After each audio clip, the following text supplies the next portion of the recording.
নমস্কাৰ। আমাৰ SSC GD 2024 final merit list 7 তাৰিখৰ আগত হোৱা কথা আছিল।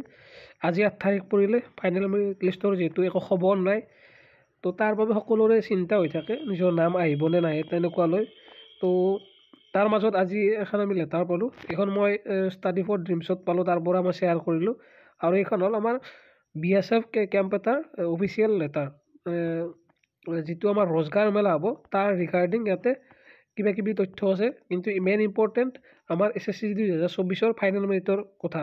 তো ইয়াতে মই একদম গোটেই লেটাৰখন পঢ়ি নিদিওঁ, সকলোৰে টাইম নষ্ট নকৰোঁ। মেইন পইণ্টখিনি হাইলাইট কৰা আছে, মই সেইখিনিয়ে জনাই দিম। ইয়াতে লেখাই আছে যে আপুনি চাব পাৰে, recruitment is expected to be declared by SSC by 10th December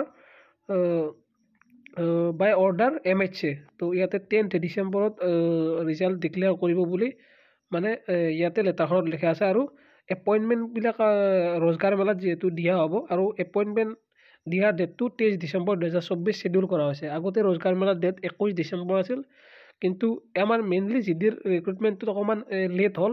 আৰু সকলোৱে জানে BSF বোকাৰো যিটো চেণ্টাৰ আছে তাত বায়'মেট্ৰিক ৰিলেটেড কিবা প্ৰব্লেম হৈছে কিছু কেণ্ডিডেটৰ, সেইকাৰণে ৰিজাল্টটো আমাৰ 7 তাৰিখে নাহিল।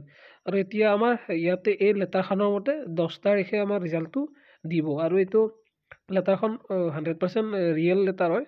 আৰু ইয়াতে 10 তাৰিখে দিব বুলি যিহেতু কৈছে, 10 তাৰিখে দিবই। মাজত মাত্ৰ কালিৰ দিনটো 9 তাৰিখ আছে। মেবি যদি কাম সোনকাল SSCৰ হয় 9 তাৰিখো দি দিব পাৰে, কিন্তু 10 তাৰিখৰ পিছ নহ'ব বুলি মই ভাবোঁ। তো এইটো এটা ইম্পৰ্টেণ্ট আপডেট আছিল বাবে সকলোৰে লগত মই শ্বেয়াৰ কৰিলোঁ।